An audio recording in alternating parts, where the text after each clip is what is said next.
En esta oportunidad me ha tocado hablar acerca del tema, ¿no?, del aprendizaje basado en problemas como continuación de la capacitación que se está logrando en nuestra universidad y en nuestro curso.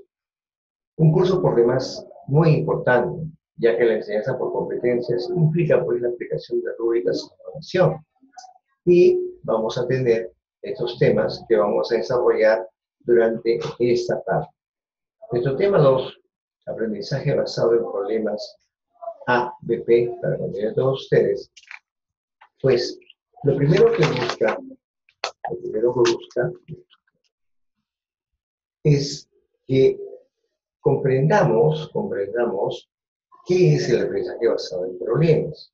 De esa forma poder entenderlo y poder completar la enseñanza frente a nuestros alumnos con la evidencia o con el conocimiento claro de lo que queremos que ellos entiendan. Hay un proverbio chino que es importante y que lo pusimos a adherir aquí para que ustedes lo puedan entender. Dígame y olvide. Muéstreme y recuerdo. Involúcreme y comprendo. Una gran verdad, ya que simplemente con la enseñanza teórica nos vamos a olvidar. Nuestra mente es frágil. Cuando nos muestran algo, vemos algo, por asociación, posteriormente podemos recordar lo que hemos visto. Pero si yo participo en el trabajo activamente, entonces voy a lograr la comprensión que al final es la fuente de la información o lograr el conocimiento que buscamos que cada uno de nosotros quiere conseguir.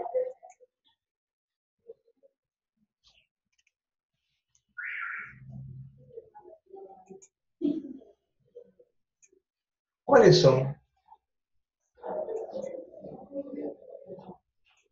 los objetivos del ABP?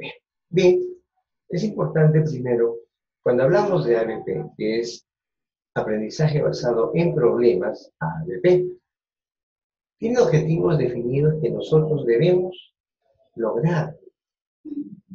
Y nos basamos en los siguientes puntos. Como ustedes ven, debemos potenciar el desarrollo integral del alumno. ¿Y eso qué conlleva? Los conocimientos, procedimientos, habilidades, actitudes y valores.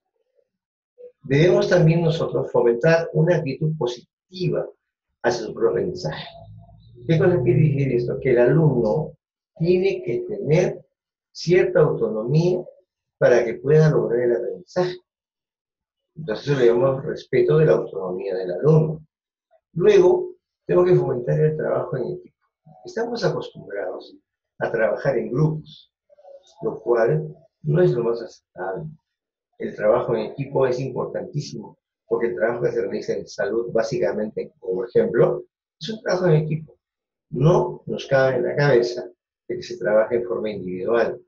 Cuando se trabaja en equipo, se logra un fin común. Y eso es lo que buscamos, incluso en esta presentación, en este curso online que estamos llevando, que todos logremos un fin común, que es la capacitación y la permanencia dentro de un equipo de enseñanza. También se estimula la motivación. Si yo me intereso por algo, estoy motivado y no voy a dejar el aprendizaje porque tengo que lograr la meta que me he fijado. Luego, como corolario o como parte final de todo este proceso, tenemos que lograr un aprendizaje significativo. Si yo entré sabiendo cuánto era 1 más 1, ahora que me retire, tengo que saber por lo menos cuánto es la raíz cuadrada de 2. Entonces el aprendizaje tiene que ser significativo. Y luego, transferir el aprendizaje que estamos recibiendo a situaciones reales. Porque una cosa es el trabajo de escritorio, el trabajo del laboratorio, y otro es la situación real. Entonces, con la base recibida dentro del procedimiento que estamos llevando, ese aprendizaje tenemos que llevarlo a situaciones reales con nuestros alumnos. ¿Cuáles son, pues, las características del aprendizaje basado en problemas? En principio, es una estrategia de enseñanza-aprendizaje que está centrada en el alumno. Ya no está el aprendizaje en el cual el docente era el centro de la sesión de aprendizaje. Ahora, la estrategia de enseñanza-aprendizaje está centrada básicamente en el alumno, porque que es el destino final, el fin común al cual tenemos que transmitir nuestros conocimientos. También el aprendizaje basado en problemas organiza el aprendizaje alrededor de problemas holísticos. Efectivamente, se analizan y resuelven ciertas situaciones expresadas en problemas, casos, proyectos. Ante un problema, todos pensamos en solucionarlo, por más difícil que el problema sea. Y eso nos da ciertas habilidades y estrategias que tenemos que buscar para lograr esta solución. Compromete a los alumnos. ¿Por qué? Porque vamos a buscar en ellos, a través de la enseñanza que les estamos brindando, un aprendizaje significativo. El alumno tiene que lograr el aprendizaje que nosotros buscamos y que sea evidente y que podamos posteriormente verificar si efectivamente lo ha logrado. Estimula al alumno a participar activamente en el proceso de construcción del conocimiento. Claro, porque la decisión de aprendizaje es una interacción, un intercambio o una participación masiva en el cual el conocimiento fluye en forma espontánea entre el docente y el alumno, lo cual permite que el conocimiento, como un ente abstracto, como un ente lejano, sea más comprensible, entendible y por tanto sea fácil asimilable. Se crea un ambiente en el que los docentes alientan a los alumnos a pensar crítica y creativamente. ¿Qué significa eso? Que el docente tiene que tener como una de sus metas que los alumnos piensen. Parece algo muy venido a menos, pero todos podemos entender un conocimiento, todos podemos leer un libro, todos podemos ver algunas experiencias, pero muchas veces nos sentamos a pensar. Y el pensamiento no solo es ponerse en un plan de evaluación o de autoevaluación, sino que también debemos tener una crítica y buscar nuevamente algunos temas creativos para mejorar este pensar. ¿Y para qué servir todo esto? Esto va a servir para que el proceso de aprendizaje tenga como una guía, que los guíe en su proceso de aprendizaje. La adquisición del conocimiento y el desarrollo de habilidades y actitudes tiene la misma importancia, porque lógicamente si queremos pensar, tenemos que tener un conocimiento previo y también tenemos que tener habilidades. No todos tenemos las mismas habilidades, pero se puede lograr si buscamos que el conocimiento que tenemos podamos transmitirlo hacia nuestros alumnos, siempre manteniendo una actitud positiva y dándole la importancia del caso. También fomenta el desarrollo del aprendizaje colaborativo a través de actividades grupales, ya sea en forma presencial o en forma virtual, como estamos haciendo en este momento. Pero lo importante es que se desarrolle el aprendizaje. Y sobre todo es importante que sea un aprendizaje tipo colaborativo. ¿Qué quiere decir? Que todos vamos a participar en este tipo de aprendizaje. Todos. Y vamos a colaborar cada uno en que esta meta se logre. ¿Y cómo se puede hacer? A través de actividades grupales, trabajos de investigación, trabajos de campo, reuniones clínicas, etcétera, que las podemos lograr ya en base al tiempo, puede ser en forma presencial o también en forma virtual. ¿Qué diferencia, pues, existe entre el ABP y el aprendizaje tradicional? Si estamos fomentando el aprendizaje basado en problemas, tenemos que compararlo con el aprendizaje tradicional. El aprendizaje tradicional es lineal. ¿Cómo así?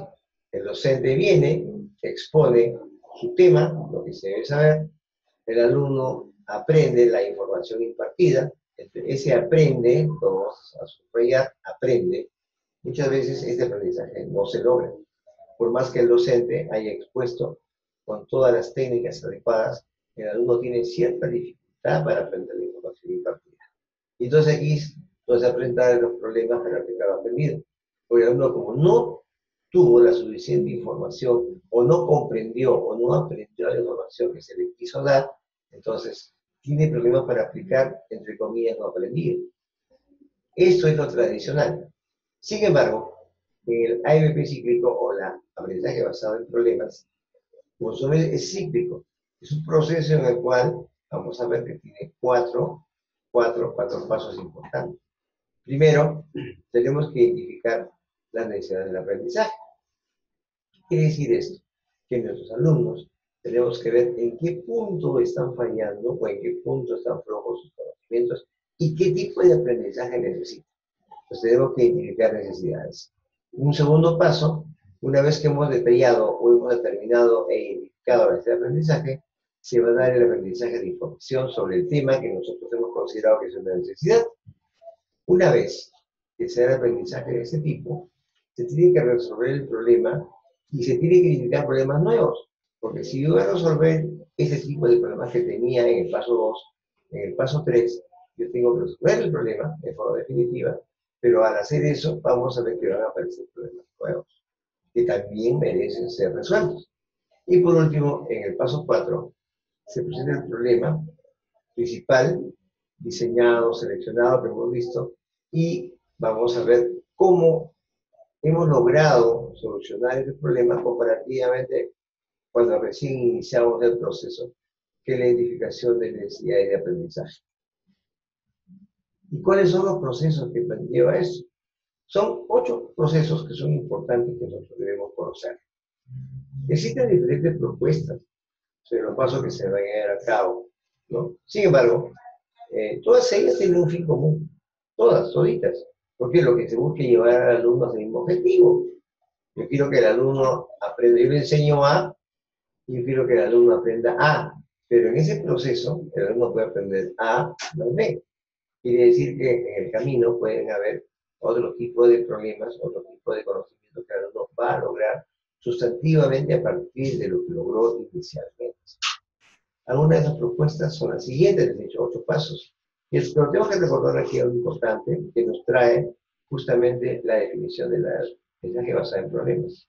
En 1998, Torp y Sage, en su libro El aprendizaje basado en problemas, diseñó estos pasos que están acá, y lo vamos a ver ahorita, y que dio buen resultado en su momento. Primero presentamos el problema, después, eso es parte del proceso ciclo que hemos visto en la diapositiva anterior, identificamos lo que sabemos, lo que nosotros sabemos, nuestras ideas, definimos el enunciado del problema, reunimos y compartimos la información sobre el problema que hemos presentado. Entonces, eso a la larga nos va a dar a reunir con información que se generen posibles soluciones. Luego de todo esto, el equipo de trabajo determina el mejor haz de soluciones. ¿Qué quiere decir? Dentro de lo que se ha generado como soluciones, el grupo, no en este caso, sino el equipo de trabajo, determina cuáles son las soluciones. Se hace una discusión de todo lo que hemos encontrado y presentamos una solución. Al tener la solución, hemos avanzado mucho desde la primera pregunta que era plantear el problema. Y al final, como eso no puede quedar el conocimiento así, tiene que ser presentado haciendo un informe sobre el problema con las soluciones que hemos encontrado. Entonces, vemos, jóvenes, que también hay otro tipo de clasificación o de definición de este tipo de proceso de aprendizaje basado en problemas.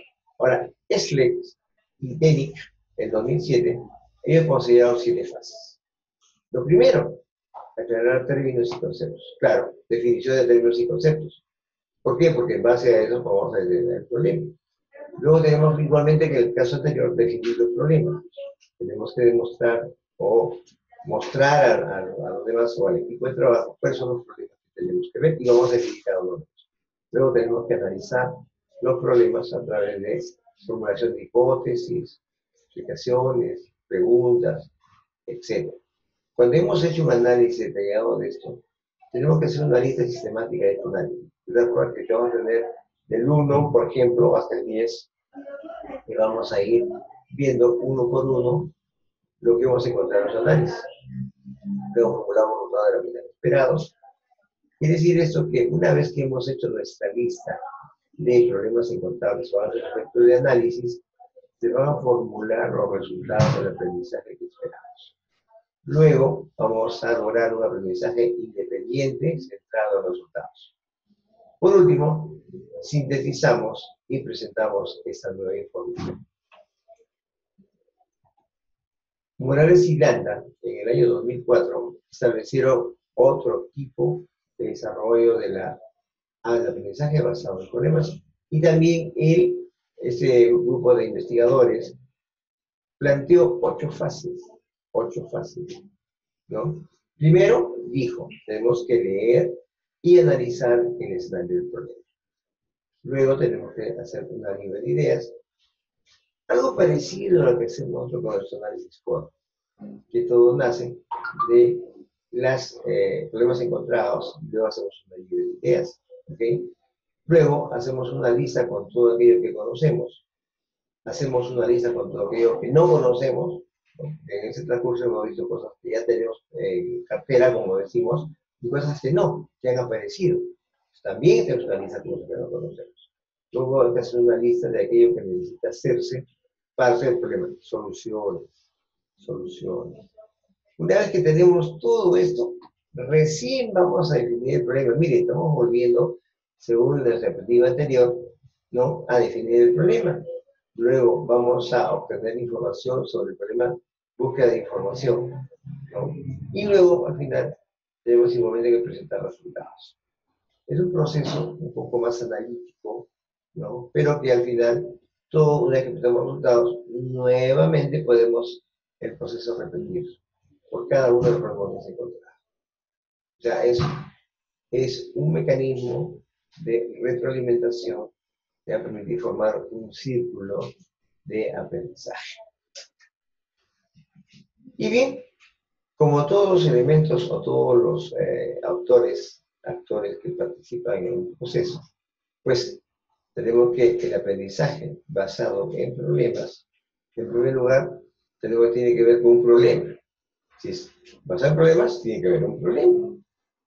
Este problema, a su vez, ¿no?, tiene que ser, en principio, para la solución de este problema, tiene que haber un tutor, un guía, un facilitador, que va a orientar a que este aprendizaje basado en problemas, encontrando un problema, sea por el alumno, el otro actor de este proceso, ¿no?, sea comprendido, sea entendido, sea investigado, analizado y logre resultados, ¿sí?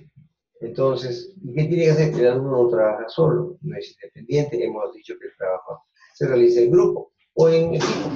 En este caso hemos considerado grupo porque inicialmente son un grupo de personas que se han reunido, un grupo de alumnos para esto, pero que al final tienen que formar un equipo de trabajo.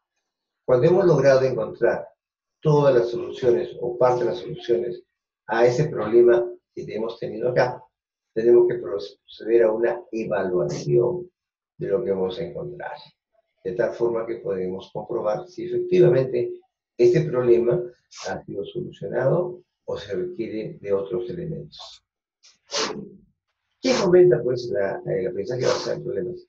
Si tenemos esta metodología de trabajo que es el aprendizaje basado en problemas, tenemos que fomentar algo, que los alumnos logren elementos importantes. Entonces, primero, habilidades cognitivas, habilidades de conocimiento, un pensamiento crítico, digamos, un análisis, síntesis y por último una evaluación de lo que estamos encontrando. Entonces, es importante las habilidades cognitivas, son habilidades de conocimiento. Luego, el aprendizaje de conceptos y contenidos propios de la materia de estudio cognitivo positivo. Tenemos que conocer conceptos y esa es la parte teórica. El primer marco teórico que tenemos que nosotros conocer con respecto al problema y hacia ese conocimiento buscar las actitudes positivas para esto. Luego tenemos que tener una habilidad. ¿Para qué? Para identificar, analizar y solucionar problemas. Nadie de repente tiene todas las habilidades, pero se van logrando en el camino. Si nosotros ponemos el empeño, una actitud positiva, vuelvo a repetir. ¿Para qué? Para identificar, analizar y solucionar problemas. Tenemos que esta habilidad lograrla trabajando en equipo. Luego, al conocer, a tener un conocimiento, nos permite tomar decisiones. La toma de decisiones es importante cuando tenemos ya un conocimiento previo del problema. Entonces, nos permite tomar decisiones frente a situaciones nuevas que pudieran presentarse. Luego se va a desarrollar el aprendizaje autodirigido, la autoformación, el autoaprendizaje, pero ya con los elementos importantes del aprendizaje siguiendo una secuencia lógica de aprendizaje y conocimiento. Luego debemos trabajar de manera colaborativa con una actitud cooperativa y dispuesta al intercambio. No seamos egoístas con el conocimiento. El conocimiento se comparte. Se comparte para que de esta forma todos tengamos la oportunidad de tener nuevas ideas o nuevos conocimientos con respecto a los temas o a las teorías que estamos buscando. Y luego, si esto se va a lograr, viendo habilidades comunicativas. No se puede pensar en un trabajo o un estudio de esta magnitud si es que no tenemos unas habilidades comunicativas. Es importante que la comunicación sea básica dentro del trabajo.